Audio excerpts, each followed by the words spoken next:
ஐயா வணக்கம் ஐயா. வணக்கம். இன்னைக்கு நம்ம பார்க்கக்கூடிய ராசி கும்பராசி. கும்பராசின்னு சொல்லும்போது ஜென்மச்சனியா, அதாவது அவ்வளவு இன்னல்கள், மன ரீதியாக கஷ்டம், தொட்டதெல்லாம் தோல்வி அப்படிங்கிற ஒரு மனதிற்கு உள்ளே வந்திருக்காங்க. அதுவும் பாருங்க, எதை தொட்டாலும் தடையாக இருக்குது, இன்னலா ரொம்ப அவஸ்தையாக இருக்குது, போகிறவரெல்லாம் அடிச்சுட்டு போகிறான் அப்படிங்கிற மாதிரிலாம் ரொம்ப துன்பப்பட்டு இருக்காங்க. இந்த நிலையில் இப்போ வருகிற மார்ச் 6ஆம் தேதி அப்படியே சனி பயிற்சி நடக்க போகுது வாக்கிய பஞ்சாங்கப்படி. ஸோ இந்த விடிவு காலம் ஒரு பக்கம் இருக்கட்டும், இருந்தாலும் என்னதான் நம்ம கோச்சார ரீதியாக இருந்தாலும் நம்ம கடைசியில் கையேந்தி நிற்கிறது இறைவன்கிட்ட தான். நம்மளோட இஷ்ட தெய்வமாக இருக்கட்டும், குல தெய்வமாக இருக்கட்டும், எந்த தெய்வமாக இருந்தாலும் நம்ம கையேந்தி நிற்கிறது அங்கே கடைசியில் அங்கே தான். இவங்களை காக்கக்கூடிய ஒரு தெய்வம் அப்படின்னா எந்த தெய்வம் ஐயா? ரொம்ப அருமையாக சொன்னீங்க. இப்போ தற்சமயம் ராசி மண்டலத்தில் இன்றைக்கு நம்ம பேசி கொண்டிருக்கக்கூடிய இந்த அளவில் வாக்கிய பஞ்சாங்கப்படி சனி பகவான் கும்பராசியில் சஞ்சரிச்சிருக்கிறார். கும்பராசியில் சஞ்சரிக்கக்கூடிய சனி பகவான் கும்பராசிக்கு கடந்த 2.5 வருஷமா அவர் செய்த என்ன சொல்றது தாக்குதல், அவர் விட்ட விஷயங்கள்லாம் பார்த்தீங்கன்னா கும்பராசினியர்கள் அந்த ஹீட், அதாவது சனியினுடைய தாக்கம், கும்பமே சனியுடைய மூலத்திரிகோணஸ்தானம், தான் சொந்த ராசிக்கும் கடமை தவறாமல் கஷ்டத்தை கொடுப்பவர் தான் சனி பகவான். அதனால தான் அவர் தர்மத்தையும் தரும். இப்போ நீங்கள் அருமையாக சொன்னீங்க, மனிதர்களுக்கு கஷ்டம் வருது. ஜென்ம சனியில் வரக்கூடிய கஷ்டங்கிறது நம்ம வாயில் சொல்லி மாளாது. அதாவது உடம்புல எல்லா பாகத்தையும் வச்சுட்டு அப்படியே உயிரை மட்டும் உருவிக்கிற மாதிரியான கஷ்டங்கள் தான் இந்த ஜென்ம சனியில் வரக்கூடியது. ரொம்ப நமக்கு மனசுக்கு பிடிச்சவங்க, அது பெற்ற குழந்தையாக இருக்கலாம், கட்டின மனைவியாக இருக்கலாம், பெற்ற அப்பா அம்மாவாக இருக்கலாம், அவங்கள பிரியக்கூடிய சந்தர்ப்பங்கள் நேரும் போது மனசில் ஒரு வலி வரும் பாருங்க. அதற்கு ஈடு இணை என்பது இருக்காது. இதுதான் மேக்சிமம் வலின்னு சொல்கிறான். பணத்தை இழந்தாலும் வலி வரும், வேலையை இழந்தாலும் வலி வரும், மான அவமானப்பட்டாலும் வலி வரும். ஆனால் இந்த இழப்பு, அதாவது பெற்றவர்களை, குழந்தைகளை, கட்டின மனைவியை, கணவனை இழக்கும் போது வரக்கூடிய வலியானது அது வார்த்தையில் அடங்காத வலி. தற்சமயம் அவங்க இறந்து போய் அந்த வலி வந்தால் அது ஒரு பக்கம். ஆனால் உயிருடன் இருக்கும் பொழுதே பெற்ற குழந்தையை பார்க்க முடியாது, கட்டின மனைவியை பார்க்க முடியாது. இந்த வலி இன்னும் கொடுமையானது. ஆக இந்த மாதிரி இருக்கக்கூடிய கும்பராசினியர்களுக்கு நம்ம வழக்கமா சொல்லிட்டு வர மாதிரி ஜனங்களுக்கு ஜோதிடம் உதவணும். நம்ம மணிக்கணக்கா டிவியில யூடியூப்ல பேசுறதுல எந்த பலனும் இல்லை. ஜனங்களுக்கு எப்போ ஒரு நல்ல கருத்து போய் சேர்கிறதோ, அவர்களுக்கு அது பயன்படுகிறதோ, அன்றைக்கு தான் நம்ம எடுக்கக்கூடிய முயற்சியினுடைய பலனை நாம அடைஞ்சதா அர்த்தம். இந்த விதத்துல கும்பம் யாருக்கு ஆபத்து அதிகமோ, வலி அதிகமோ, யார் அதிகமாக தற்சமயம் பாதிக்கப்பட்டிருக்கிறார்களோ அவர்களுக்கு தான் மருத்துவம், உதவி, மாரல் சப்போர்ட் இதெல்லாம் தேவை. அந்த அடிப்படையில் கும்பத்துக்காக நம்ம குரல் கொடுப்போம். கும்பம் 2 தெய்வங்கள் இருக்கு. ஒன்று குல தெய்வம், ஒன்று இஷ்ட தெய்வம்னு. 2 தெய்வங்களும் ஒன்றாகவும் இருக்கலாம், வேறு வேறு தெய்வங்களாகவும் இருக்கலாம். இந்து மதத்துல ரெஸ்ட்ரிக்ஷன் இல்லை. 20,000 சுவாமி இருக்கு. ஆக எதுக்கு அவ்வளவு சாமி? அத்தனை சாமி உன்னை காப்பாற்றணும், யாராவது ஒரு சாமியாவது உன்னை காப்பாற்றணும். அதுக்காக தான் இவ்வளவு பேர். அப்ப இஷ்ட தெய்வம் அப்படின்னு நம்ம வரோம். இஷ்ட தெய்வம்னா அர்த்தம் என்னன்னா சோல்ஸ் லிபரேஷன் டீட்டின்னு அர்த்தம். அதாவது ஆத்மாவை விடுவிக்கக்கூடிய தெய்வம் தான் இஷ்ட தெய்வம். இந்த உயிரானது லிபரேட் ஆகணும்.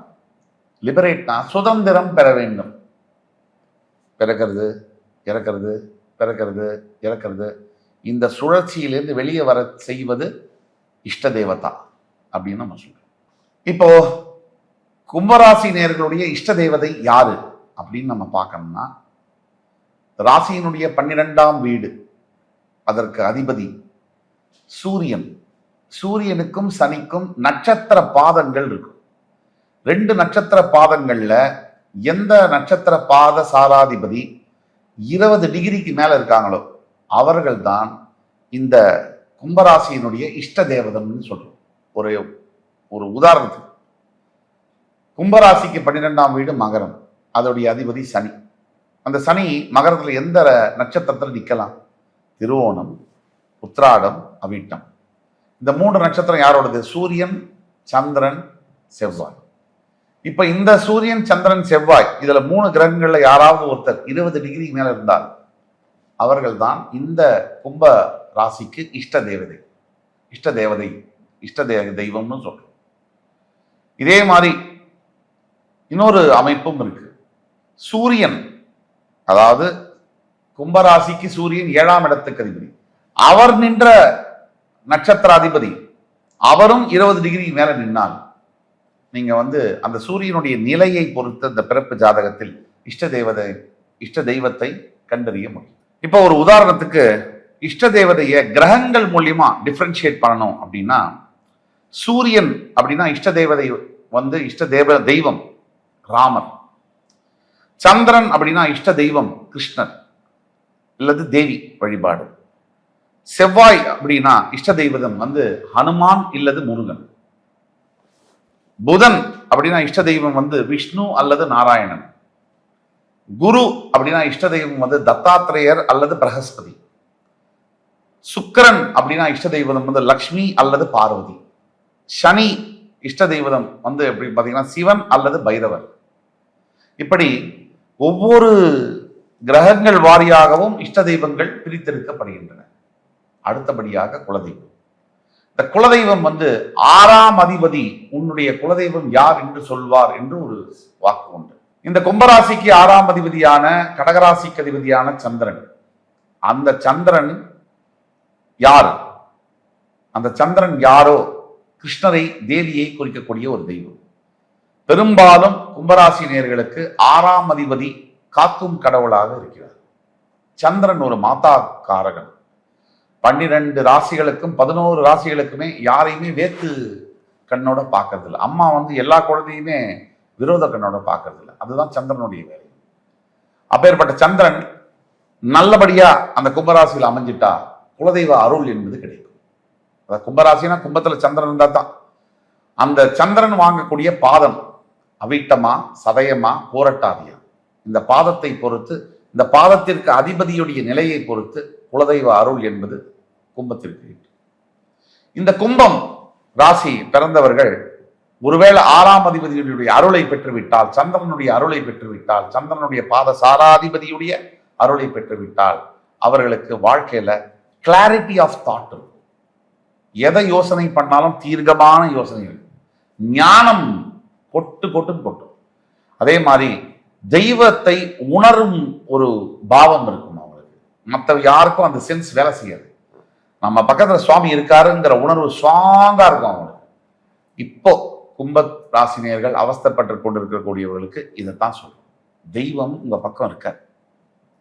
அவிட்ட நட்சத்திரம் மூலியமா, சதய நட்சத்திரம் மூலியமா, பூரட்டாதி நட்சத்திரம் மூலியமா, செவ்வாய், ராகு, குருவின் மூலியமாக உங்களை எங்கோ ஒரு இடத்துல கண்காணிச்சிட்டு இருக்கார். நீங்க கீழே விழும் முன்னே அவர் காப்பாற்றுவார். நடந்த சம்பவங்கள் நடந்தது, அதை யாரும் மாற்ற முடியாது. நடக்க போகின்றவை அதை நினைத்து நம் வாழ்க்கையை நடத்த வேண்டும். குலதெய்வம், உங்களுக்கான குலதெய்வம், உங்க பரம்பரைக்கு ஒரு குலதெய்வம் இருக்காங்க. அந்த குலதெய்வம் கோயிலுக்கு நீங்க போயிட்டு வரணும். இஷ்ட தெய்வம், நாம சொன்ன இஷ்ட தெய்வம் ஒவ்வொரு கிரகத்துக்கும் எப்படின்னு விளக்கி ஈஸியா சொல்லியிருக்கோம். கும்பத்துக்கு அந்த இஷ்ட தெய்வத்தையும் வழிபட வேண்டும். 2 தெய்வத்தையும் வழிபடும் பொழுதுதான் சனியினுடைய தாக்கத்திலிருந்து தப்ப முடியும். நமக்கு பலம் அதிகமா வேணும். உடம்பு சரியில்லாத போது 2 கப்பு காம்ப்ளன். அப்ப இஷ்ட தெய்வமும் வேணும், குலதெய்வமும் வேணும். 2 தெய்வமும் சேர்ந்தா தான் நம் இறைவனால் காப்பாற்றப்பட்டு சனியினுடைய தாக்கத்திலிருந்து காப்பாற்றப்படுது. அதனால கவலைப்பட வேண்டாம். கும்பராசினியர்களுக்கு நல்ல வழி இன்று முதல் பிறகு. ஐயா ரொம்ப அற்புதமா சொன்னீங்க. மீண்டும் அடுத்த கணக்கு சந்திக்கலாம் ஐயா.